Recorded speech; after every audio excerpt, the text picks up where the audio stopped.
For centuries, she watched the world, until one day, she simply disappeared. Today's story: the Odyssey of Mona Lisa. Stay with us. She is Lisa Gherardini, known to the world as the Mona Lisa.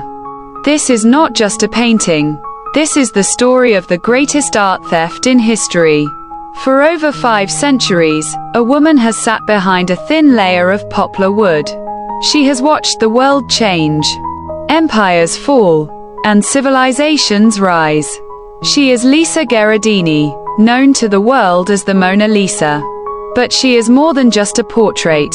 She is a mirror of human obsession, a scientific marvel, and a survivor of history's greatest turmoils. The story begins in 1503, in the heart of the Italian Renaissance. Florence was a city of gold and marble, and Leonardo da Vinci was its restless genius.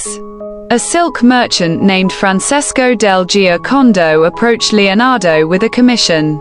He wanted a portrait of his wife, Lisa, to celebrate the birth of their second son. But Leonardo was not a man of deadlines. He saw in Lisa's face not just a merchant's wife, but a canvas to explore the very laws of nature. He worked on the painting for years, carrying it with him everywhere. He never delivered the painting to the merchant. To Leonardo, the Mona Lisa was never truly finished.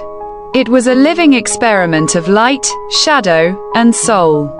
Through centuries, she survived the French Revolution, and even hung in Napoleon Bonaparte's bedroom. But how did this portrait become the most famous painting in the world?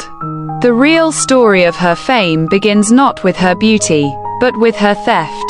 It was Monday morning, August 21, 1911. The Louvre Museum in Paris was closed for maintenance. A man named Vincenzo Peruggia, an Italian handyman who had been working at the museum, moved silently. He had hidden in a broom closet overnight, when the museum hallways were empty. He entered the Salon Carré. Peruggia approached the Mona Lisa, carefully removed the heavy frame, and hid the wooden painting under his white smock. He simply walked out of the museum door, taking a masterpiece with him. For over 24 hours, no one, not the guards, not the curators, even noticed she was gone.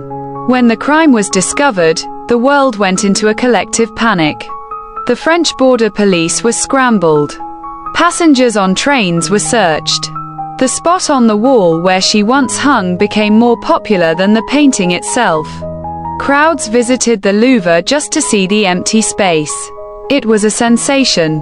For 2 long years, the Mona Lisa was vanished. In reality, she was hidden in the bottom of a false trunk in a messy apartment in Paris. In 1913, Peruggia finally tried to return her to what he believed was her true home. He contacted an art dealer in Florence, Italy, and offered to sell the Gioconda for a national reward. But the moment Peruggia showed the painting, he was arrested. The Mona Lisa's return was a celebration. She toured Italy before returning to France in 1914. Vincenzo Peruggia, a thief who claimed he was a patriot, had accidentally created the world's greatest icon. He was caught, but the myth of the Mona Lisa was just beginning.